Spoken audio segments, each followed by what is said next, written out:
what was the reason the Buddha was born to this world? There is a little stanza I can explain that. Nahi silavato hoti uppajjanti tathagata attakara tidipada sambuddhena pakasita. I will explain that. Nahi silavato hoti. Not to make them silvat, that is not to make them mm, uh, silvat क्या होगा? Not to make them virtuous, because people were virtuous. They were, before the Buddha also, they were always virtuous, not most of the time. They didn't break any of the precepts.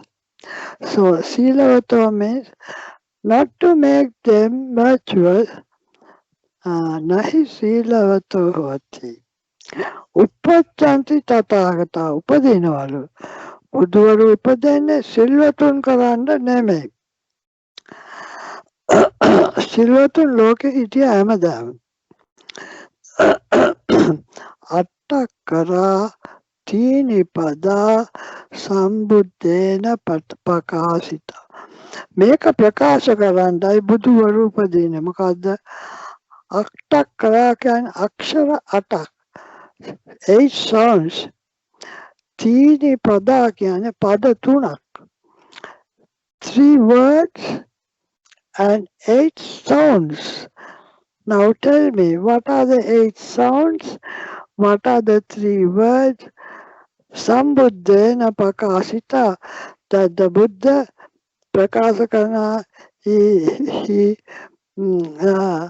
preaches in the world. And not, he is not born to make people virtuous, but they are already virtuous. That was known to the world before the Buddha. What was not known to the world is this 8 sounds, attakara, akshara, atak, and tini pada, pada tuna. These are the 3 words and the 8 sounds. Sambuddhena pakasita, to expose to the world, to preach to the world, these 8 sounds and 3 words that he was born into the world. Now what are the 8 sounds? What are the 3 words?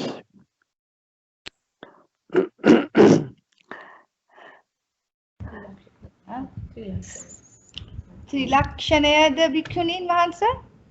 Yes, the 3 words are anicca, dukkha, anatta. Those are the 3 words.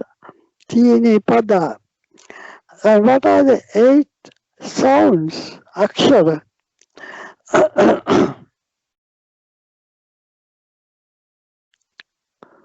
I'm sure you know it.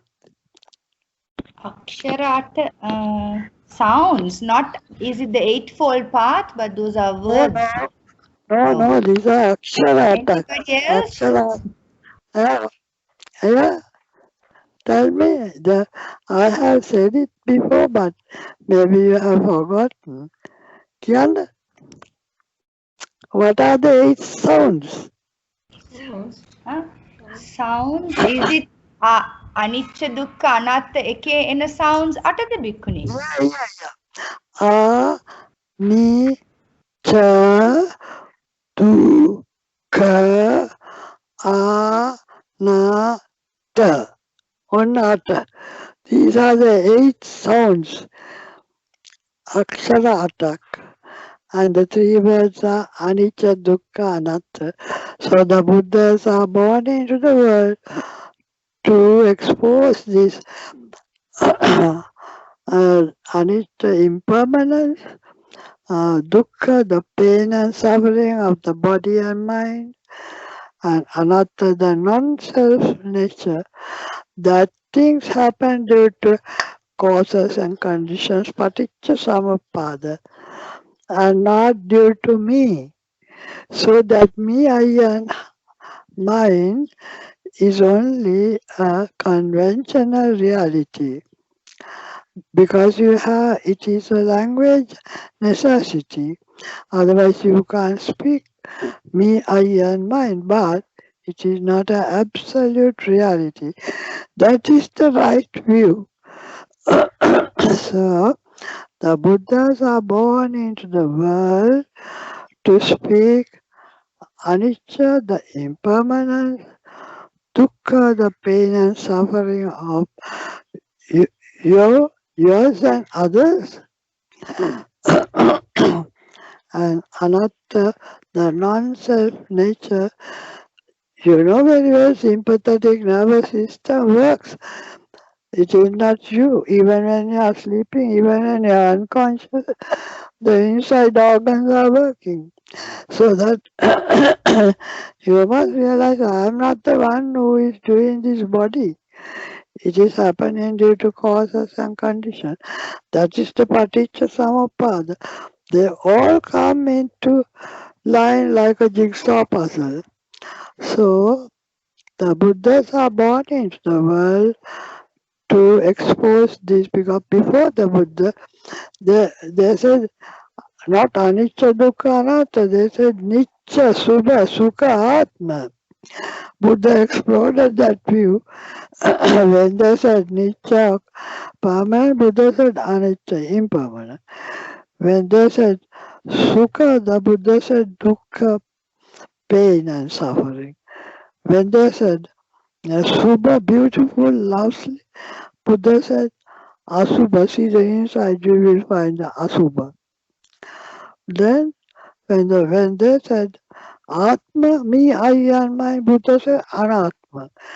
It's not me and mine, the absolute reality is that it is only a conventional term used for language. So it is language convention and not the absolute truth. So these three signata are what the Buddha proclaimed to the world. Okay?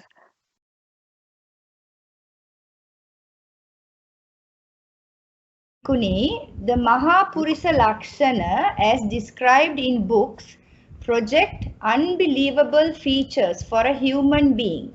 As we understand, the Lord Buddha is human. Can these features be true? You know, I can't remember. There are 32 special marks in his body, but I don't remember all of it. Can you sort of tell me if in the internet it must be there? I can I can tell you the Pali words when you tell me the English. Can you do it? Yes. Yeah, I did look it up. Okay, the first one is he has feet with a level sole. His body is that we can understand level soul. That is every bit of his feet touch the ground. Okay. Okay. Next one is he has wheel marks on his soles. Wheel marks. Yeah, that also we can. Now we have on the palm, the palm. There are so many marks. Just like that on the sole of his feet, there are wheel marks. So that also we can believe. Next one is he has projecting heels. Projecting Heels. His heel, it's projecting. heels. All right, It I can understand. Ayatapani. Ayatapani. Ayatapani. Sorry. Ayatapani කියන්නේ දිගයිලු. His feet are long and because he's a very tall person. Ayatapani means කකුල් දිගයි කියන එක. Okay?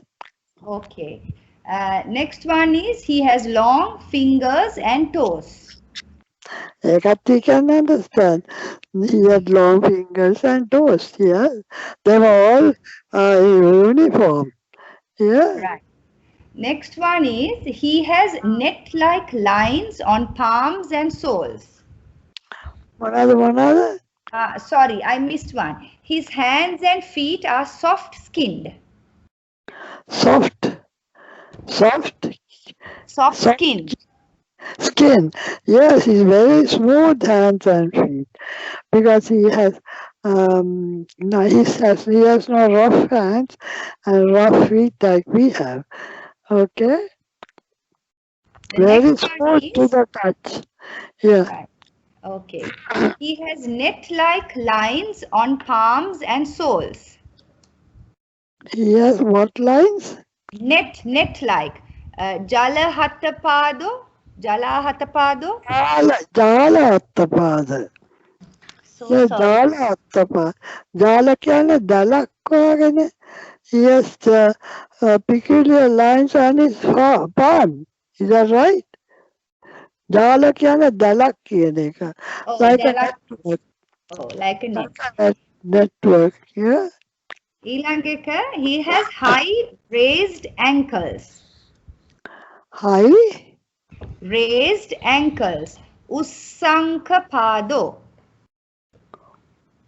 Sangapado. Ussankapado. Yeah, his ankles are raised. Ankles are more mobile. Now we have our ankles are limited in their mobility, but he has very mobile ankles. Okay. Okay. Next one is he has taut calf muscles like an antelope. Yes, taut. Taut Yes. means strong muscles. Yes. His muscles are not flabby, but very taut and strong. Okay. Next one is he can touch his knees without bending. Because his hands are so long, he can touch his knees without bending. But some people can, I suppose, but he can. Some people can't because the hands are not long enough. Okay. Next one is his sexual organs are concealed in a sheath. Yeah, his sexual organs don't descend to the scrotal sacs. So they are concealed. You can't see the scrotal sac. Okay. Okay. Next is his complexion is bright, the color of gold. His complexion is so beautiful. It's like the color of gold. Golden color, beautiful color. The people are so impressed by his looks. They come to listen to his Dhamma later, but first they are so surprised at his complexion. Okay. And the next is his skin is so fine that no dust can attach to it. His skin is so clean and smooth that dust doesn't touch. The dust just falls away. Okay. Next is his body hairs are separate with one hair per paw. His body hairs have only one hair per paw. So we may have several hairs in a paw. Yeah. Next is his body hair is bluish and curls clockwise. His body hair is bluish. Yes. Blue? Yes, Maybe blue. dark, huh? Dark, but curl clockwise. All body hairs. It says his body hairs. Udda Galomo.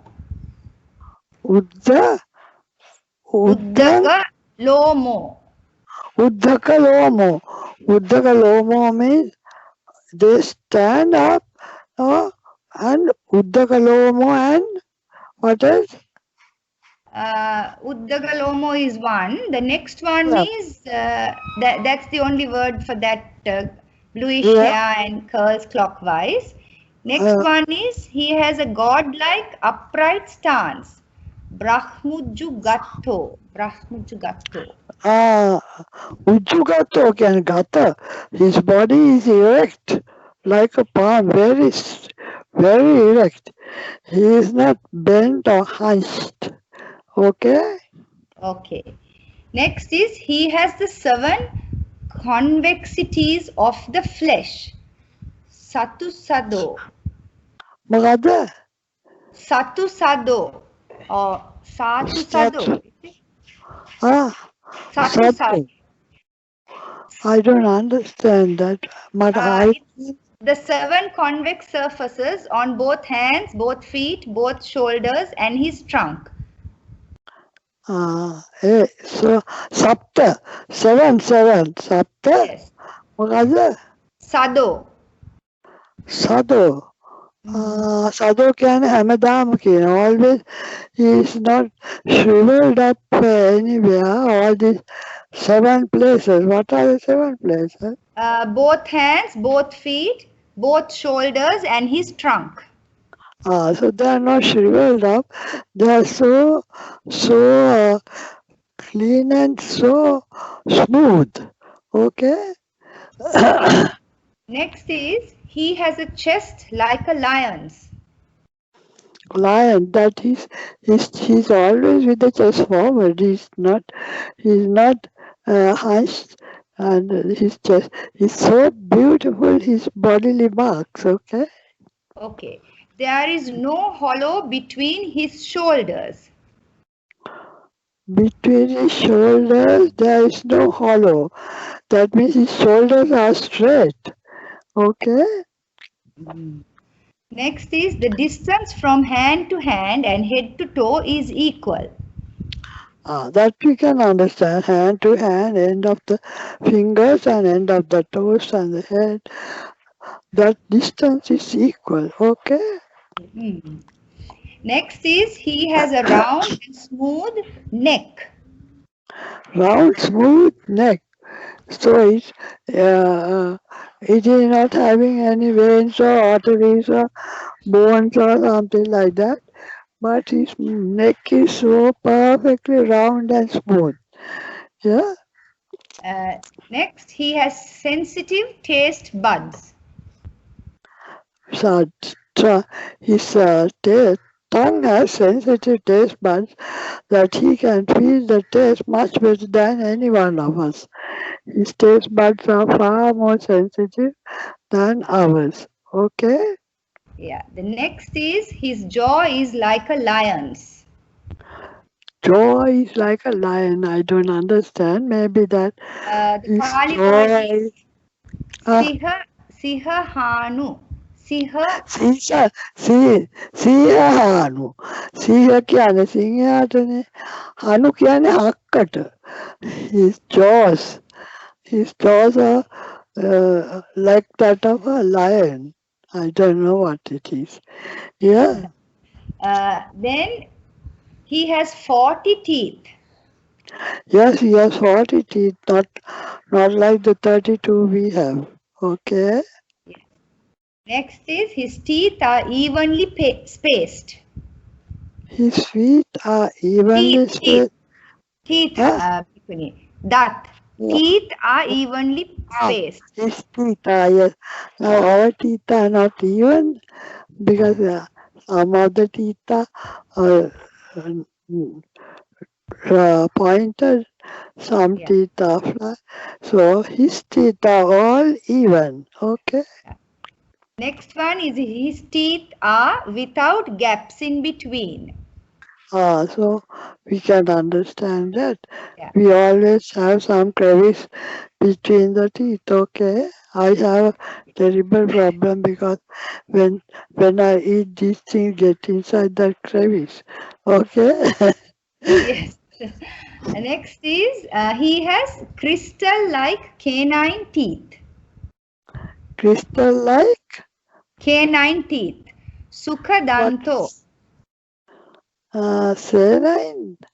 Sukhadanto? No, canine. What's canine? Canine. I don't. Canine teeth bikuni like අර අපේ උල දතට නේද canine teeth කියන්නේ. No. Anyway. Okay. I'll move on to the next one.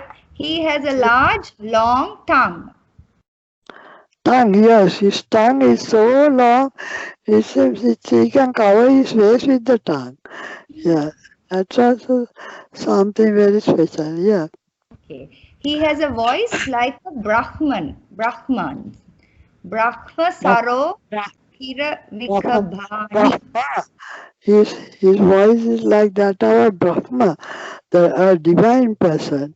His voice is so nice to hear, like a Brahma voice. Okay? Okay. Next is he has very blue eyes. His eyes are very blue. We can understand that. Okay. The next is his eyes are like a cow's. Gopa Mukho. Opamoko, like that of a cow. I don't know because it must be long and with Large the eyes and long lashes. long lashes and long eyes. Eyes are long. Yeah. Then the next one is he has a white soft wisp of hair in the center of the brow. The height in the center of the brow, nalale, there is a small, little bit of hair that is called Urna Roma Dhatu. It's like as if පොට්ටුවක් තියෙනවා වගේ, like that. There is a cluster, small cluster of hair. Okay? And the last one is his head is like a royal turban. Royal turban, he said. I can't understand. It must be something so beautiful to see, he said. Yeah, his hair, didn't grow up, but he didn't have to shave his hair, but that hair didn't grow, but it was curly and like a turban. Okay.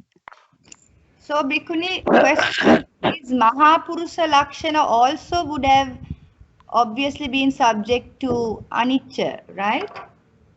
They were not subject to anicca. They were like that till he died. He never became old. Even when he was 80 years, he was like a young man. All those are peculiar to him. But he's, So Bhikkhuni, the question is, yeah, as we understand the Lord Buddha is human, can these features be true? so whether you like it or not, we have to accept it. It has come down the generation that is Mahapurusha Lakshana. Maybe, may not be so. If you want, you can believe it. If you don't want, you don't have to believe it. But he's a special man. He's not an ordinary human being. Yes. Okay? Physically. Yes, Bhikkhuni. Sadhu, sadhu. Thank you. I'll move on to the next question. Yes, Buddhist thank you very much. Okay. The next one is also on a question on Buddhas. Buddhist literature talks of 28 Buddhas. Sometimes 29 are mentioned, including one in the future. Why do we generally talk of only Gautama Buddha? Is it because he was the last of the 28 Buddhas? No. They all preach the same Dhamma, Anicca, Dukkha, Anatta, but it was lost to the world. So it is this Gautama Buddha who rediscovered, and that is why he is called Samma Sambuddha. So only his Dhamma exists, but they only mention names because the Buddha may have mentioned these Buddhas that were there previously. But they are not only 28, there would have been infinite number of Buddhas. They are not all mentioned. We don't know the beginning of the world. So there would have been so many Buddhas, but only these names are mentioned.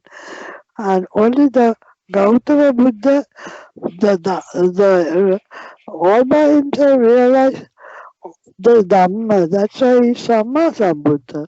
So what is left for us is only the Dhamma of the Gautama Buddha. Even though all the Buddhas preach the same Dhamma, they are lost. Okay.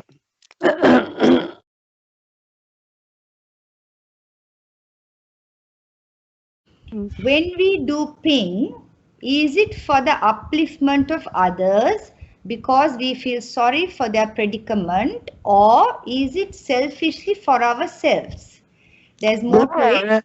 There is no selfishness. If you are giving and generous, you are unselfish. You can't mix the two. You can't be selfish and give. You are the merit will come to you automatically. You are not expecting merit. Now, when you are doing this Skype, are you expecting merit? But you are doing so good.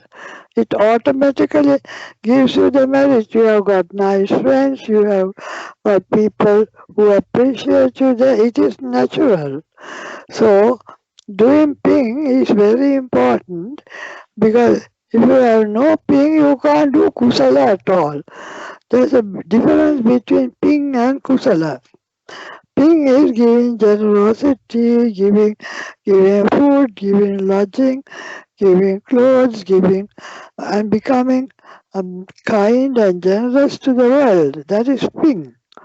If you don't do that, then you are a very selfish and egoistic person who doesn't want to share your bounty with any others. So such a person can't do any mental concentration and do see anicca dukkha anatta because he is so selfish and full of tanna, he doesn't want to share with anybody. So you have to be kind and generous and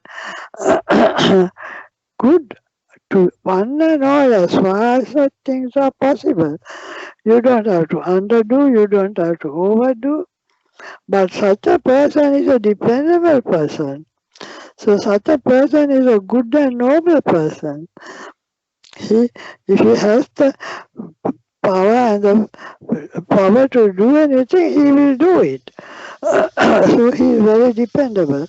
So he does ping, but kusala is seeing inwards your body and your mind, seeing with investigation.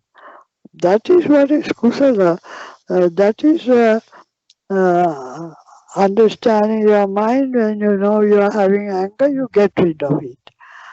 When you know you are having attachment to unnecessary things, you get rid of it.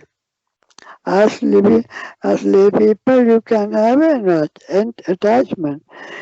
You can love your spouse and children, but you can't love other people's spouses. So that is being so kind and generous to the world. You are not in love with anyone else. You are you are careful about your attachments. You don't have unnecessary attachments. You have only necessary attachments as far as they don't disturb anybody else. So you are very just and very kind and generous. You are not selfish and wanting your own pleasure. I want to do the things I want, the way I want, no such thing. I will do what you want. The wife can say, well, I will do what you want. So there is peace and harmony. What do you want me to do? I will do that if I can. So that you don't go against the wish and will of anybody as far as such things are possible. So if you can afford, you can say, yes, I will do that for you. Because you give up your pride and prejudices to satisfy other people. So I forget the question now. The question has a few parts, Bhikkhuni. The first part was, do we give because we feel sorry for those that we give? We give not because we are sorry for them. That's the wrong thing. We give because we want to give. Right. We want to give. Now you are giving me something. That's not because I have nothing, but because you want to give. Is that right? There are two different things. You are not sorry for me, But maybe I have enough fruits in the house, but you say, can I send you some fruits? So you give me fruits, not because I don't have, but because you want to give me. So that is not out of pity that you are giving me, but out of your own generous heart. Okay? Yes, there's another part to the question. Yeah. We feel good when we give, and then we receive praise and thanks. Yeah. So, are these also some of the reasons why people may be Maybe, want to give? only you know. Yeah, Oh, only you know that. Do I give because I want to get people's happiness, or I want to get people praising me, or I want to become famous? Only you know that. Or do I want to give it silently so no one even knows you are giving? I remember Dr. Mahala, she said, I'm going to put some money into a bank, and that is coming from her bank because she has her pension. She doesn't want. Then, and when I thank her, she said, I don't know, don't thank me. I just wanted to give it to you. Don't tell anybody. Don't know you. I'm happy to do that for you. So then, she's not giving me because I don't have. She's not giving me because she wants fame and people talking that she's a very generous person. She gives because she wants to give. She thinks, this is a good deserving case. I want to give. So like that, it's only you who know why you are giving. Is it because of pride and who want to become famous? People do that. Or is it because you want to give it because you think it is a good thing and you think that these things need support? You think that this must be done. So if you can, you do it. I remember long ago our temple in Maharagama had no boat tree. But I was going past and I saw a small boat tree on the other side of the road. Then I told my husband that is a good boat tree for the temple. So it so happened that some of his students they came and then they cleared the boat tree and started offering flowers. After some time, the whole village started offering flowers. To such an extent, they built a small place to offer flowers. So much so that the land belonged to the Mrs. Arji Senanayaka. She gave it free because people are worshipping the poetry. So these things happen not because I wanted to tell or because I simply saw a small poetry as big as my hand. The trunk was so small, but now it's a huge, massive poetry in Maharagama in the temple. And they planted some more trees, and then they all got merged into one huge tree. Now this was done not because we wanted fame or fortune or something. It was just an incidental thing. Okay? That's from my personal thing. I hope it's okay if I point it out. yes, of course. Sadhu, sadhu. Bhikshuni Mahanta, so the last part of that question is, Yeah. when we do, okay, to break free from samsara, then is it that we need kusala or ping or both? You do things to break free from samsara. This is not a question of breaking free from samsara. That happens automatically. If you don't do kusala, you will be stuck in samsara. That is the trouble. So you can say, if I don't do this kusala, I'll be stuck in samsara forever. For that reason only I am doing. I want to get out of samsara. That's okay. That's not tanna. You know, we are not asking for something. You want to give it up. Giving up is not the same as asking. You want to give up samsara. You don't want to make a good sansara by giving and getting good things in life, divine and all that. No. You are doing things because your wish and will is to get out of samsara. Because if you are born again and again, you have to go through the mill. Again and again, you will have to die, and again, you have to study and pass exams. Again and again, you have to work. Again and again, you have to raise family. Again and again, you have to build houses and leave everything and then just go. You get dispossessed of everything and start all over again. Okay, because you don't want samsara, only you are doing it, not because you want something. Sadhu, sadhu, sadhu. Thank you, Bhikshuni Mahansa. We have a few minutes left, like 2-3 minutes. Maybe we can do some meditation. Very important because meditation, anapanasati, helps mindfulness. And also you can see anicca, the in-breath is impermanent because of the out-breath. The out-breath is impermanent because of the in-breath. So you can just, without even observing that, you can build mindfulness. Mindfully take an in-breath, mindfully take your out-breath. So rest of the time we will do that. In-breath, sit nicely, sit straight, be very mindful. See how the air enters the nose and see how the air leaves the nose. Let me know the time because I don't have the time here. Okay. Okay, Bhikkhuni. In, out. In, out. In, out. Not too fast, not too slow. Relax.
Sadhu, sadhu, sadhu.